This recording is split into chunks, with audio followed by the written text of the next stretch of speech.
how far would you go to make an impact in the world? The 10 incredible entrepreneurs will visit our campus to tell their stories and share the steps they took to be catalysts for change. The Entrepreneur Leadership Series, the most valuable one-credit class you will ever take. So you have this video playing of some of the designs that Bibhu has created, and we are absolutely thrilled to have him here. He's a very prominent, successful clothing designer. He is actually a graduate of Utah State University, so he's an Aggie.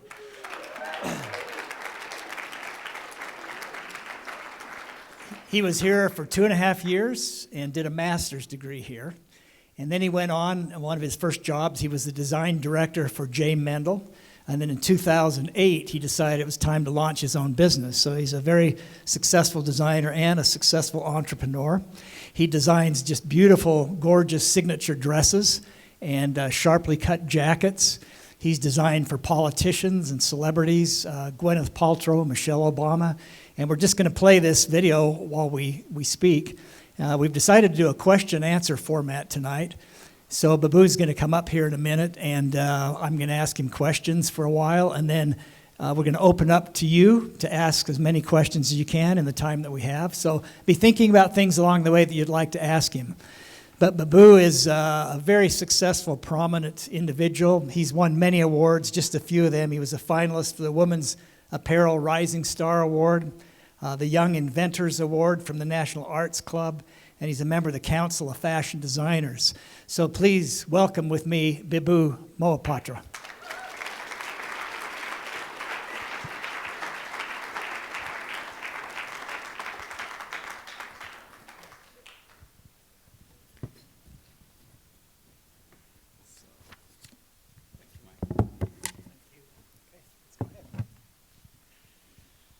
Bibhu, thank you.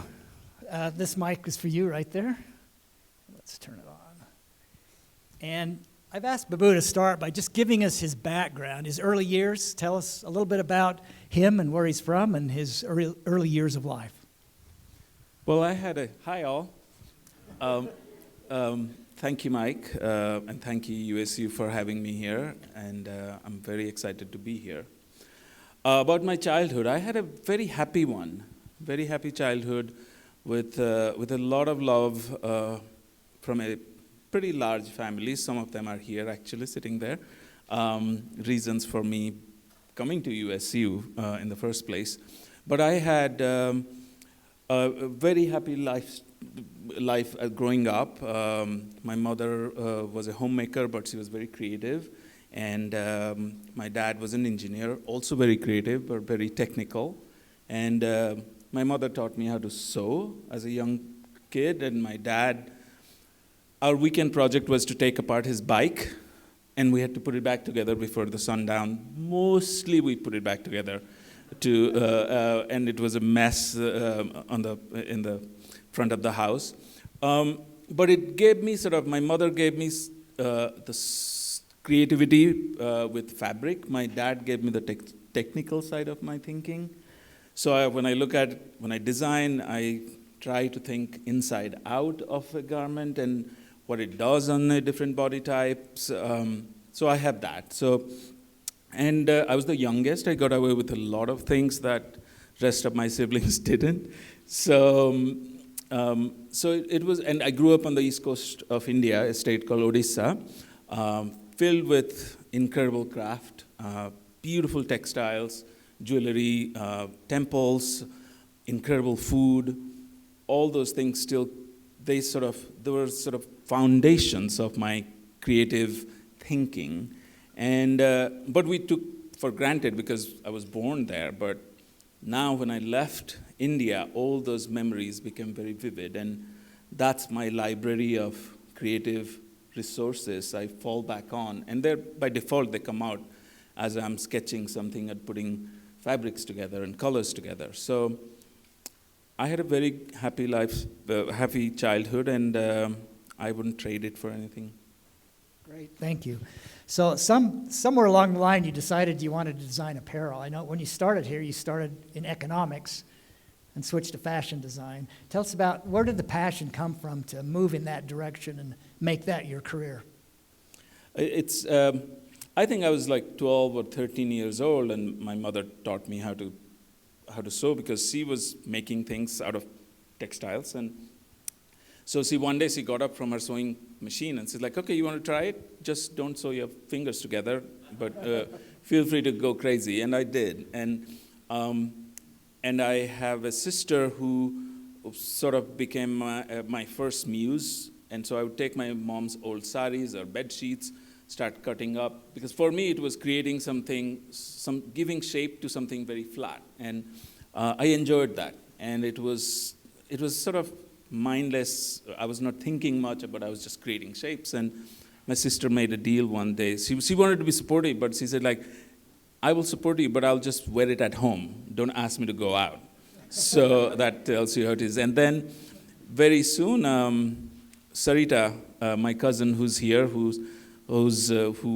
got her PhD here in economics, and she went back a few times to India. I was still there, and she handed me some money, like, okay, here, go buy some fabrics and make some clothes for me. And I made for her, and she brought them here. And fast forward, when I was preparing for my portfolios to apply at New York, at FIT, Fashion Institute of Technology, she had to be the model. And we shot a lot of those clothes to put in the portfolio. So it started, my passion for creating clothes started very early age, but growing up in India at that time, I didn't have that many avenues where I could go and get a formal training. So I studied economics, did my bachelor's there, and then Sarita planted the seed, like, okay, you need to come to Utah State University for a master's program. And I applied, and I got in. I came here in 1996 and did that for one semester, and changed over to fashion merchandising.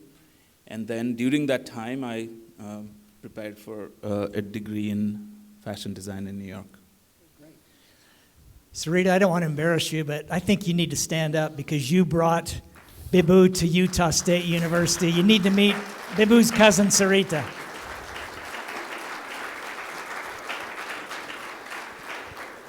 And when she finished her PhD, she stayed here and taught in the business school for several years. So we really like Sarita. So a lot of these students here want to start businesses. They're trying to start businesses. What role does passion play, like a love and passion like you have? How important is that? Can you start a business if you don't have that, do you think?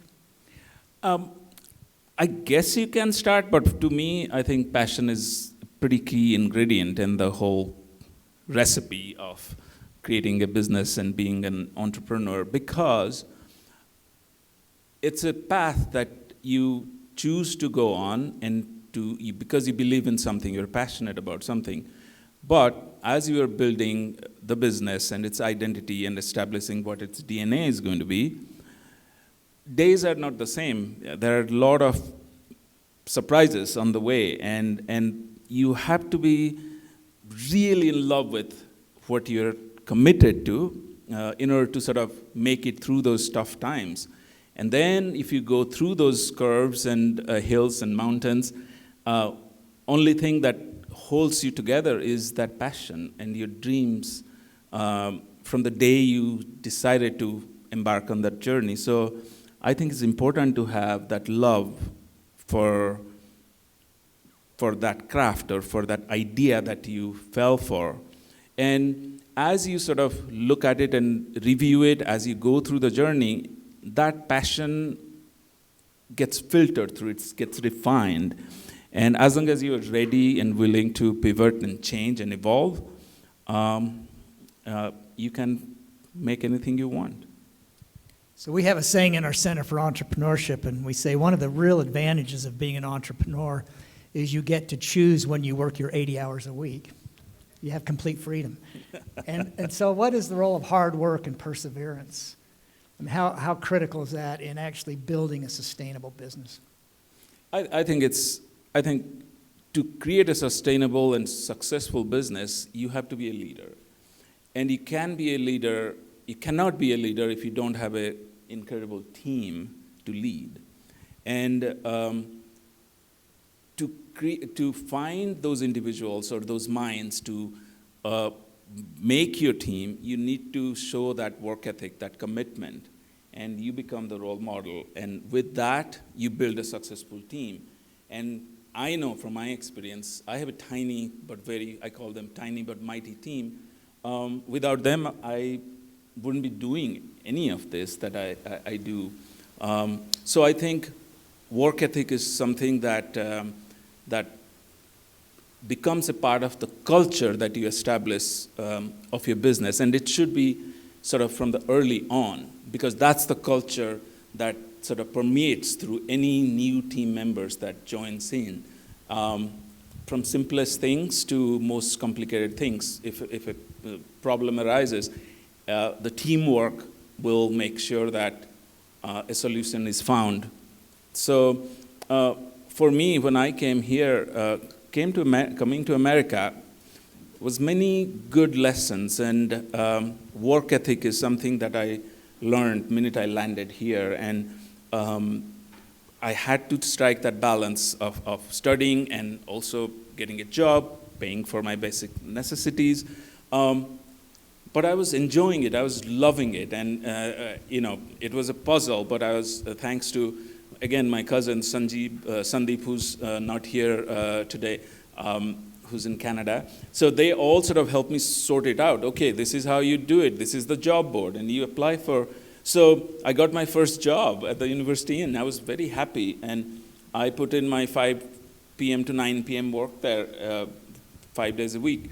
I remember, I didn't know what it was I was applying for. I remember I saw the posting, and it was for international students, that international students cannot work for more than 20 hours. And so I called from the student center, Sarita, like, I think I can apply for this job. She's like, oh yeah, what is it? I said, it's at the University Inn. So she said, okay, what's the position? I said, I don't know, it says custodial position. So she's like, okay, go for it. And I applied, and I went, I had 2 meetings, the manager and the assistant manager, and I was thinking like, oh, maybe that's my desk with the computer, because I was doing data entry stuff, and that's what my thing was. So then they said like, okay, let's introduce you to Jay, and he'll tell you what to do. And Jay comes in, a lovely man in his overalls, and took me to the closet and handed me a squeezy and explained how the squeezy works to clean the windows. And I had 8 toilets to clean, and 2 floors to vacuum, and snow was shoveling. Those were the things, they were sort of, I wasn't sure. I never had to do some of those work growing up, and I'm not proud of that fact. But coming here, getting that opportunity was my biggest, my pride, that I found my job. I remember coming and telling my cousins and talking to my mom what I had to do, and she said like, that's a great opportunity. You need to go through it. I did that for 9 months. Then I got some data entry job with my professors. But that job taught me how important it is to take whatever you do with great pride and do the job the best you can. So I think that stays with me, and creating that culture of my company, that was very helpful, that experience. That's great. Yeah, we try to teach the students that whatever job you have, you're building your own brand, and you want to do a great job, and when you leave, you want them to be begging you to stay, and you want them to write you a great letter of recommendation, but you do it not only for the company that's paying you, but you do it for yourself, regardless of what the job is. So that's a great story. Can you talk a little bit more about the early years of building your business when you said, okay, 2008, I'm going out on my own, I'm going to do this. How did that go, and how did you approach that? Were you scared? I was definitely scared, but I had a lot of support from my family, and my partner, Robert Beard, who's here, he was constantly with me, like, look, you're creating these beautiful things. So after I finished my school, I got a job with this very exclusive French brand, very small, based out of New York. I was hired to create their clothes, and I worked there for almost 9 years. I was the design director. So what I took away from that was that allowed me to really polish my skills, and I was getting paid for it. And also I learned how to build that team. And I had full control of finding the best talents and putting them together. So when I started, it was 3 people on my team, and when I left after 8.5 years, it was 25 of them. It was a hard decision to leave the team that you curate and you live with and get inspired by, and you get to inspire them, hopefully. And then I was told by my friends and advisors that, okay, it's time for you to do something your own, because my dream was to be able to create something that is entirely of my own vocabulary. And when I was designing for J.Mendel, it was always for what the client base was for that brand. And so I needed to sort of figure out, okay, what's my brand is going to be? What is its identity is going to be? Who's going to be the target audience? But I was also making a lot of contacts in the industry. So those 8.5 years gave me a lot of resources. And I decided to, and it was a very well-paying job. For me, I just decided to walk away from that paycheck. It was scary, but before I resigned, I took a 10 by 10 white painted room near where I live in Manhattan. That was my thinking box. And when I left, it was written in the local trade newspaper.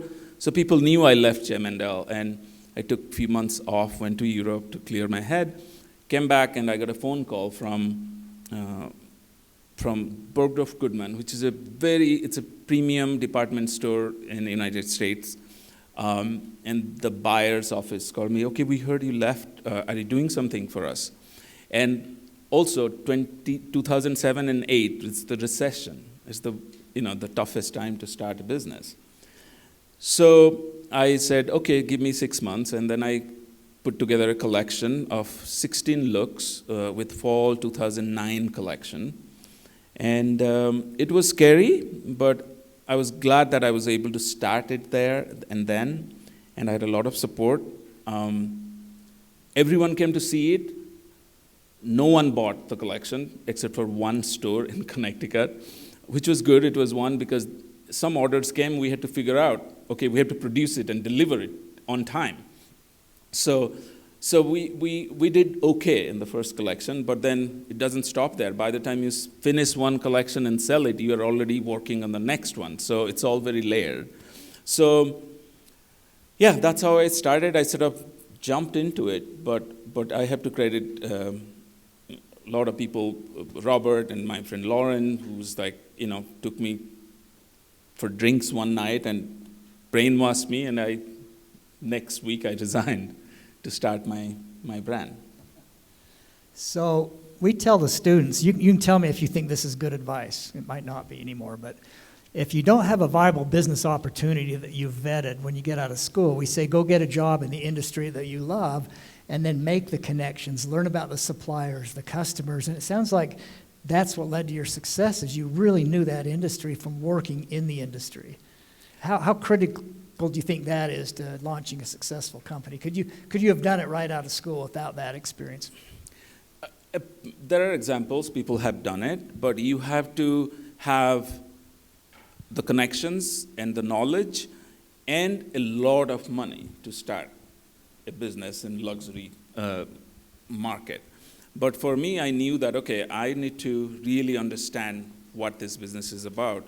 So I think it's so smart to sharpen your skills and really understand what you love about the process, what you don't love about the process, who your target audience is. I think it's super smart to learn all that on someone else's token and get paid for it. I think, and you also pay your dues by that. Then by the time, whether it's 2 years or 4 years that you work for a company and you learn the tools and make the contacts, then you are that much more ready to go on your own. So you said it's expensive to start a luxury brand. How did you come up with the resources or the finances to launch this company in 2008? Well, Were there any loans involved or equity partners, or how did Those you are- cobble together this company? well, the first thing is, that thinking box had just me, and me, I couldn't just do anything just by myself. So I had 2 clients who commissioned 3 coats, 3 very beautiful coats, that gave me $150,000. Those are for 3 coats. And so that allowed me to hire my first employee, who's still with me, and she's someone I worked with when I was at J.Mendel. So she came on board, and we started like that, and that allowed us to, from the margin of that, we delivered those 3 coats on time, and we started, and then some friends and family gave me seed money. We raised an angel round of capital to start the business. And even then, with all that experience and everything, it was hard to sort of figure out, okay, how much money do you really need to do 3 collections a year? Was that smart, or should we start with 1? So, but that seed money was given to me by, we raised that fund from friends and family when we established. So by the second collection, we had that fund in place. So I'm sure some of you here will want to buy one of those $50,000 coats. Just come up and talk to Bibhu afterwards. Maybe he'll give you a discount because you're an Aggie. Absolutely. So, thrilling customers, or really wowing customers, is so critical to ongoing business and ongoing orders.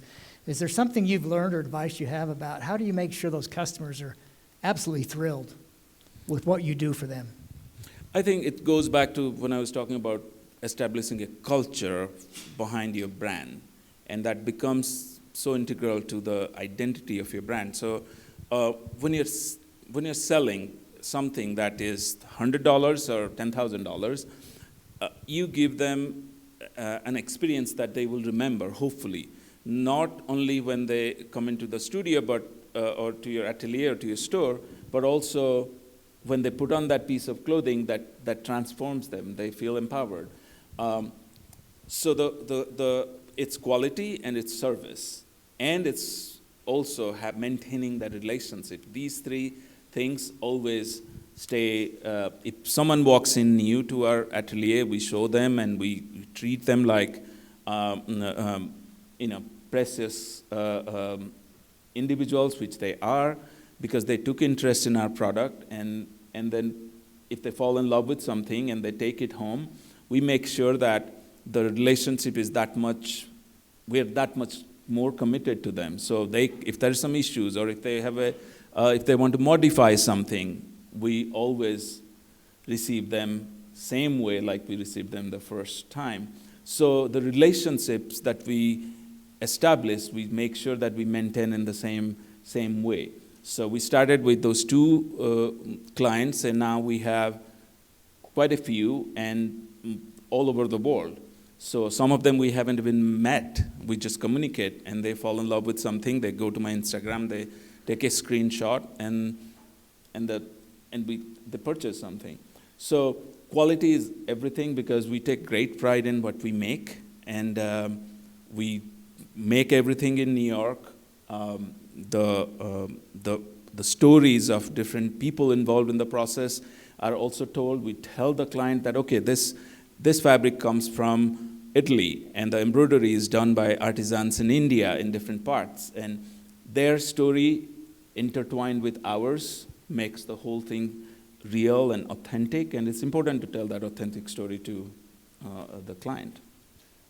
Do you have a favorite customer or several customers you've just loved working with, that you've designed things you're really proud of? Yes, I'm very fortunate that way, and some will remain nameless because they would prefer to, but some are they inspire me. They're a celebrity, or they're actors, they're writers, or a politician, or someone like Michelle Obama, someone who I dressed before I even met her, but then finally I met her, and I was I was empowered by her. I was moved by her humbleness, the things that she said to me. So I got to learn a lot more about her.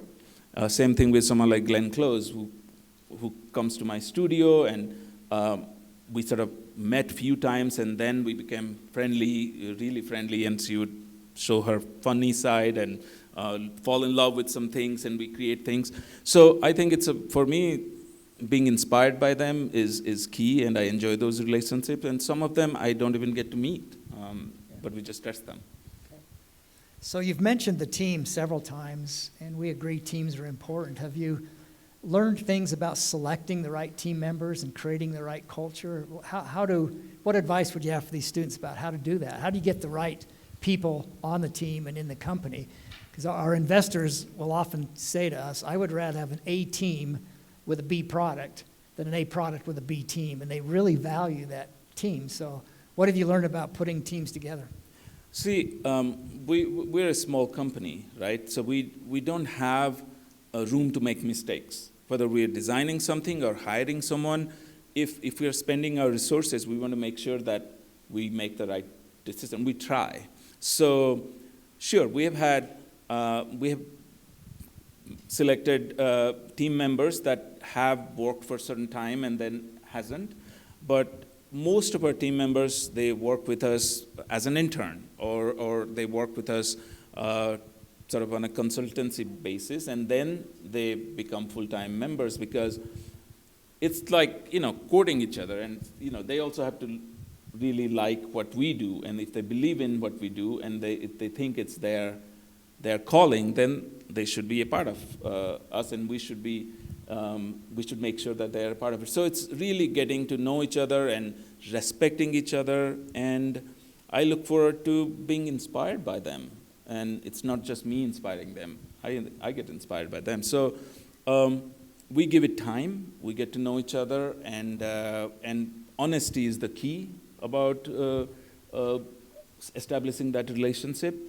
And that's why I feel very proud that I have a great team. It's small, but we stayed together all through the pandemic. Yeah, with small teams, we find you can't have a toxic personality on that team. Right. And you have to be very careful. And we often say to the students, hold hands before you go steady. Yep. Go steady before you get engaged. Get engaged before you get married. If you can try out work together without a long-term commitment, that's really the only way you know if it's going to work out. So it sounds like you follow that strategy. Yes. Have there been mistakes that you made along the way that were really tough for you, but that you learned from? And what role does failure play in the development of an entrepreneur? I think it, when you face with the tough times, sort of that you recognize the first time, you will make many mistakes, and that's a given.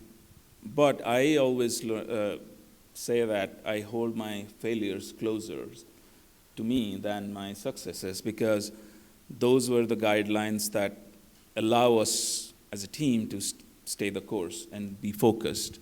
So yes, year 6 and 7 were very tough years for us. We had to make some really tough decisions that we had to restructure our company, and it became public, and I had to be ready to make a statement about it. Why are we taking this tough decision? But all along we continued with our product. We didn't compromise on our quality. We kept our team, and we prevailed that. And now I know that I will not make some mistakes that I made as a company. And so I learned from that. I mentor a lot of students, and I always tell them about certain decisions, how they should be mindful of, and what are the things they should be mindful of when they're making those decisions. So you mentioned that you mentored. Did you have mentors yourself that helped you through those early years that you could call on or rely on? And some entrepreneurs say, if it wasn't for so-and-so, I probably would have quit. And did you have people like that, and how important were they to you? Oh, there were. Minute I landed here, there were people who advised me, people who sort of held my hand as I was starting a new chapter in my life coming here, starting with my parents, who were big supporters. Coming here, my professors here, Dr. Rizalson is here, Dr. Biswas, and Dr. Lou Anderson Oaks, Jeanette Arbuthnot, who's no longer with us. So there are many people who were key to my time here. But then when I moved to New York, I had my supervisor when I was working at Halston, and then a lot of industry professionals who always been there and guided me through. I knew I was passionate about. I was carrying bolts of fabrics on 7th Avenue, going from factories as an intern. But I always had a base that guided me through, and I still have that base, and it has grown. And I have incredible lawyers who are my advisors, business professionals. It's always good to have a solid sounding board because we need that.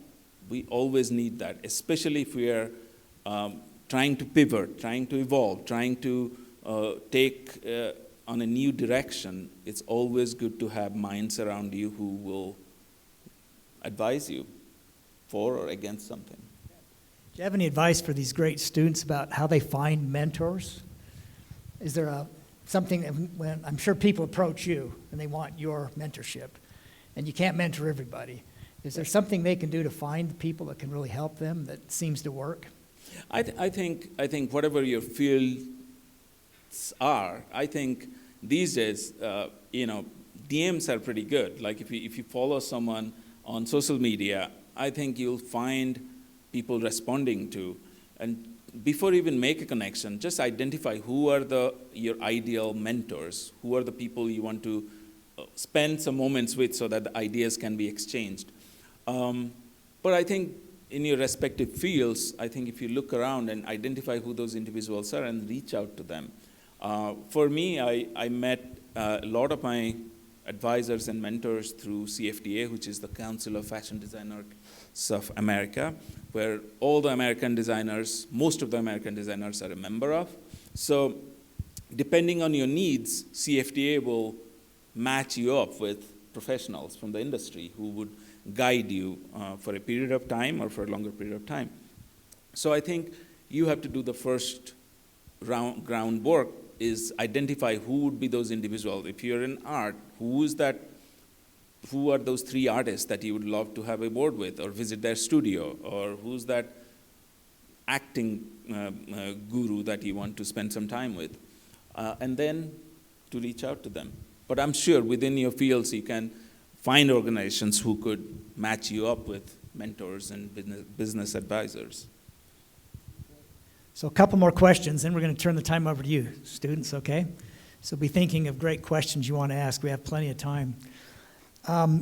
We see a picture of you with the Queen here on your video, and you've traveled all around the world. You've met some really prominent, interesting people. Can you talk about where you've traveled to and who you've met that has been kind of a fabulous experience for you?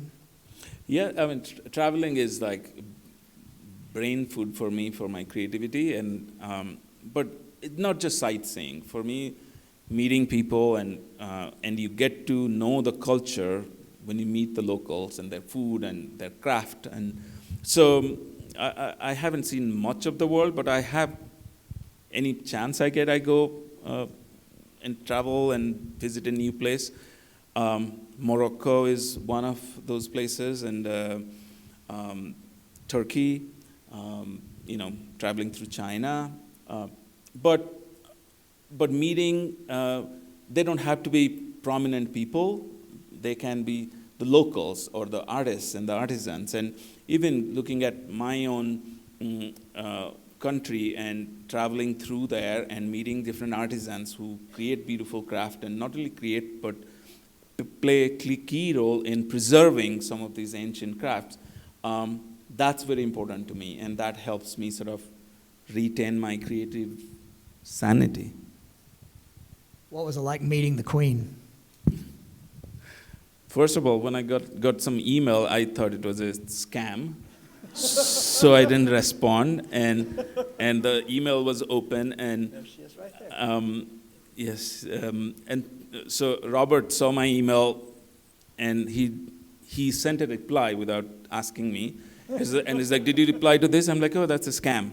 But then within a week, this beautiful calligraphy, beautiful gold-trimmed invite comes, and I still don't believe that. Like, why me? Like, why am I going there? So then I went, and I realized that it's a celebration of 70 years of UK and India celebration of cultural relationship, and so they had 120 artists and entrepreneurs that had contributed to art, like designers, some singers, some actors, and here I was, and I made two scarves, one for her and one for the Duchess of Cambridge, and I was a little disappointed because they asked for all our phones because you can't just take a selfie with the Queen, I guess. I was really planning on that, but they took my phone away. And so, but I was able to give them the scarves, and she was incredible. We were on a receiving line, and there she is standing, looks like exactly like you'd find her on a banknote. And Sinigo, you're a fashion designer, and where in India are you from? And she had a few conversations, then I met with Prince Philip, and then fast forward to like 30 minutes, and she's standing in front of me, asked me the question, a follow-up question, like, so where near Calcutta are you from? I said, I'm from Odisha, and what kind of designs do you do? I was not believing it, but it was so lovely to be there and meet I saw some friends there and met some new friends, but she can throw a killer party, for sure. Okay, one last question for me. This might be a hard one, but people always ask us, tell us what the top 2 or 3 or 4 things are to success in business. If you had to say, what are the things that you think have made you successful and that might help them as well? And you've covered some of these, but can you summarize what you think those keys to success are in launching a new venture?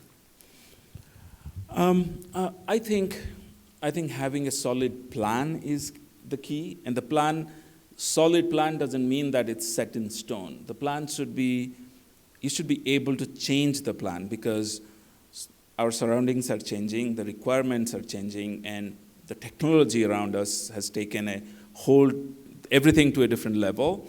So when I started my business, the plans that we had, it was very traditional, and you do X amount of collections a year. This is how you reach out to the clients. This is how you reach out to the stores. You take the collection to New York, to Paris, and sell, and that's it.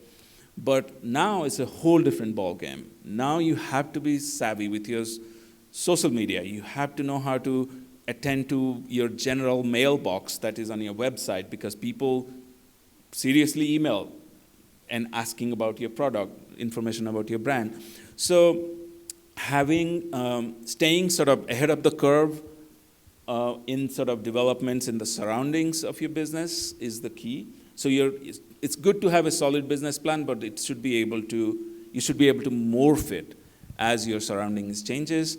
Have a good group of advisors like we talked about. I think to secure those minds around you is the key. And then having sort of brand ambassadors, especially business like mine, it's important to have brand ambassadors who trust in your craft and they see the authenticity, hopefully, that you're trying to say and become a brand ambassador. A lot of the big brands actually have the budget to pay these people to become an ambassador, but this is Ariana DeBose, who's going to win Oscar this Sunday, I'm sure. She's in West Side Story. She plays Anita. This project was right after the pandemic, and we put people together, artists together, and I told her the story about this collection. She's like, I'm doing it. And I knew she had just finished Steven Spielberg's West Side Story, and she was in Hamilton.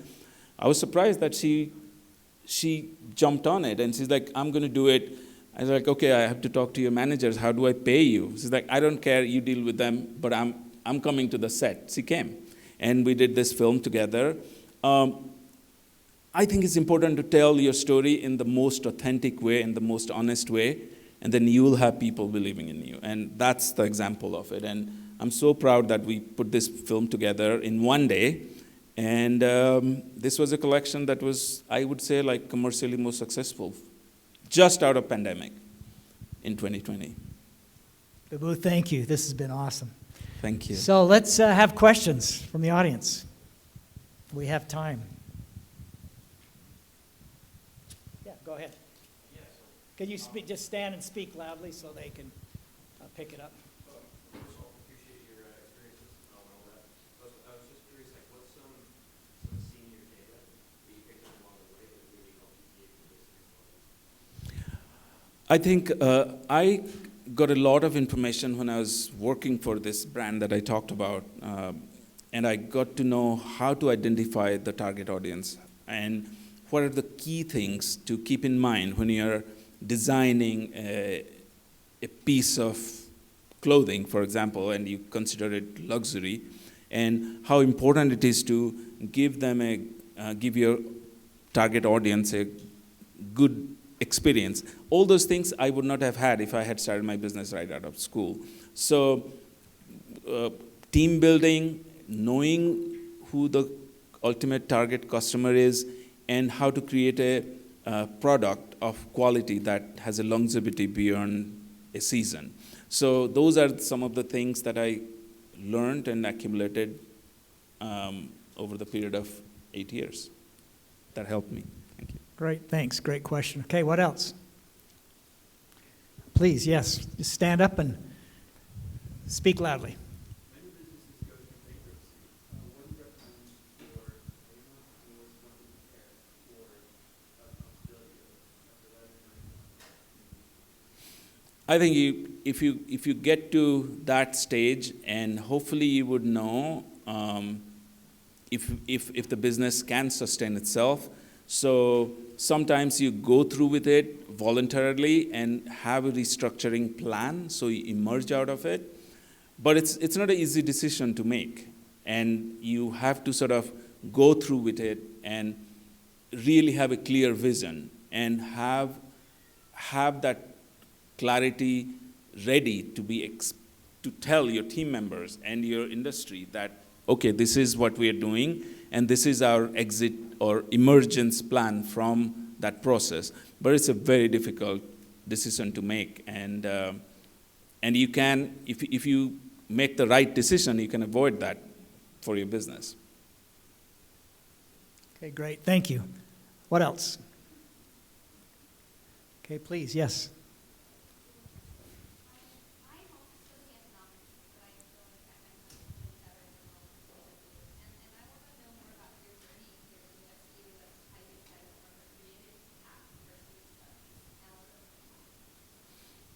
Thank you. Well, I always knew that I wanted to do something in creative world, but coming to USU was the first step, and it was a little bit of a detour. And I enjoyed economics, although, sorry, I would say, like I was crying one night after I got my paper from Dr. Rizal-san, and I had an A-, but then she sort of pointed out that it was a technical question that I didn't know about.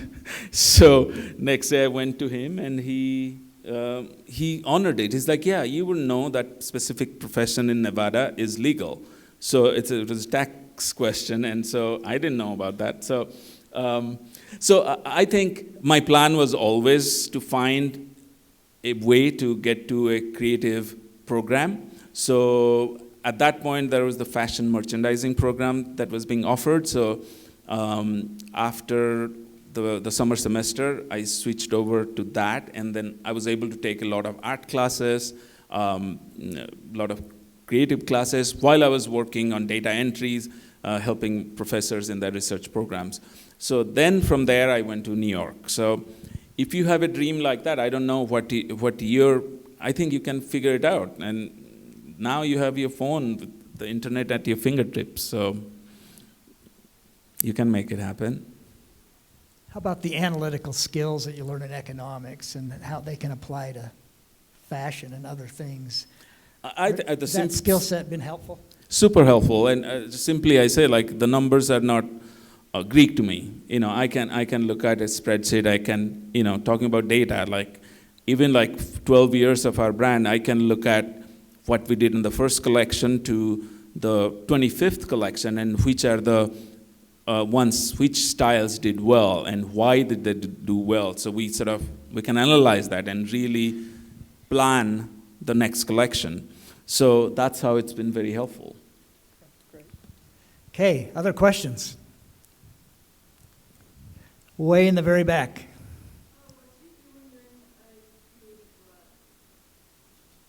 I'm sorry. Creative rut. I just take a break from it. I try not to be creative. I just go and play with my chickens upstate New York, or cook, because sometimes I put paper to pen and I have to sketch something to send someone. But it takes some time when you're sketching for a collection. You go through a warm-up session, and I would sketch 20 things, and next morning I would look at them and I'm like, oh my God, what I was thinking. So I have to go through that, and then I could say, like, okay, I can commit to these designs. But we keep editing it sometimes. There are good days and bad days also, creativity-wise. So I'm sure it happens to other artists too. So writers have that. I guess designers have that too. Okay, thanks for that question. Okay, other questions? Please, yes.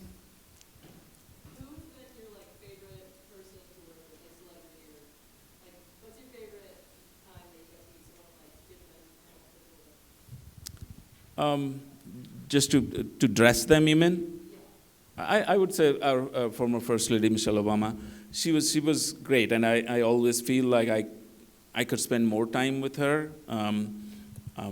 She's another one who can throw a good party. But she's, no, I learned, she just inspires you, the way she talks about herself and her family and her role as a First Lady, and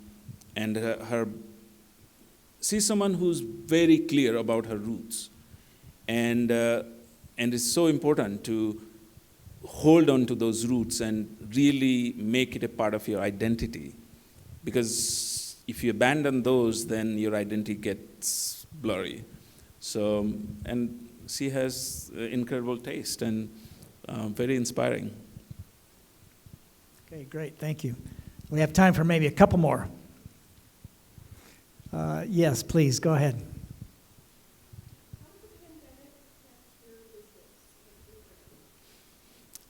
It came to a halt immediately.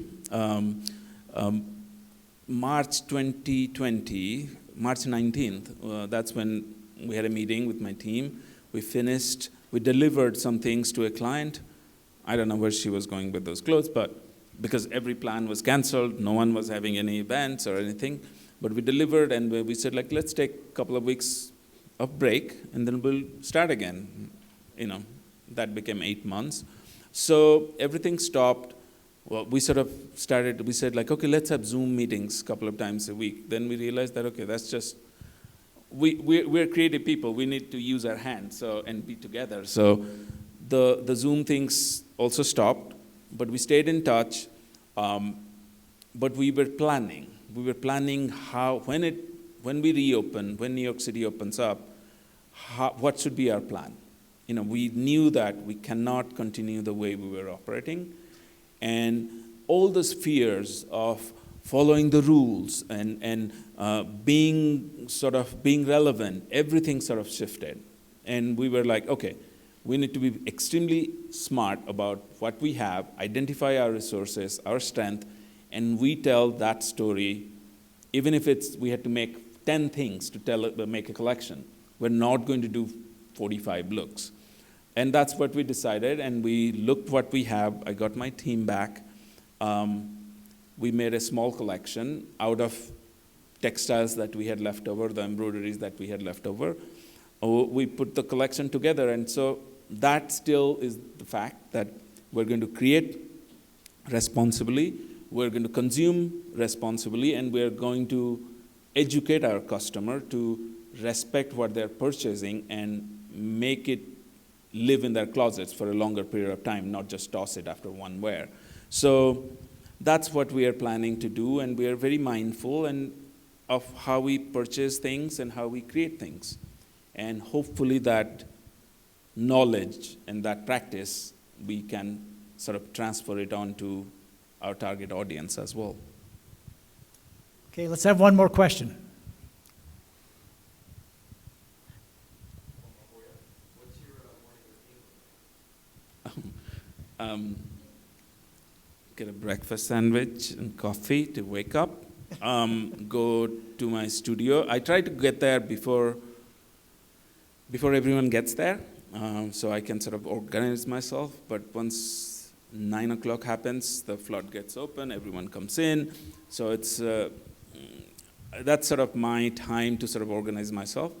But yeah, I think I enjoy that. I get up early and get to my studio and check on my email or sort of prepare myself. And then, yeah, I mean, coffee is essential for me to wake up. Okay, before we conclude, we have some of your friends and family members here, Sarita and Raj. And Sanjeev. do any of you have any questions, any issues you want him to address before we conclude? Be kind, guys. Friends, family, come on. Tell them about your favorite food at Friday nights. We need to go there. I didn't drink alcohol, and I was taken to the White Owl, and I loved it. I loved it because they had, I don't know if they still have it, they had a veggie basket, and then they had the wings. And I would have one of each, and while my friends and my family, they would enjoy. Yeah, one basket of each. And that's a lot of food. But I guess I was hungry, so I loved that, and that was such a fun part of, local nightlife. And there's so many firsts happen in this town for me. The first KFC bucket that Sarita bought me, and there was one restaurant that's called the Grapevine. Grapevine was always this shining thing on top of the mountain that I knew I couldn't afford. Sarita had been there. And so we would talk about like, okay, when we do this or we hit this, we're going to go celebrate there. Well, we couldn't make it. So last night we went there. It's not Grapevine anymore. It's something else. And we went and had a meal there. So that was very satisfying. No, it's so nice to be back here and sort of trace our footprints from 23 years ago. Let's thank Bibhu for being with us here tonight. Thank you. Thank you. Thank you, Mike. Thank you.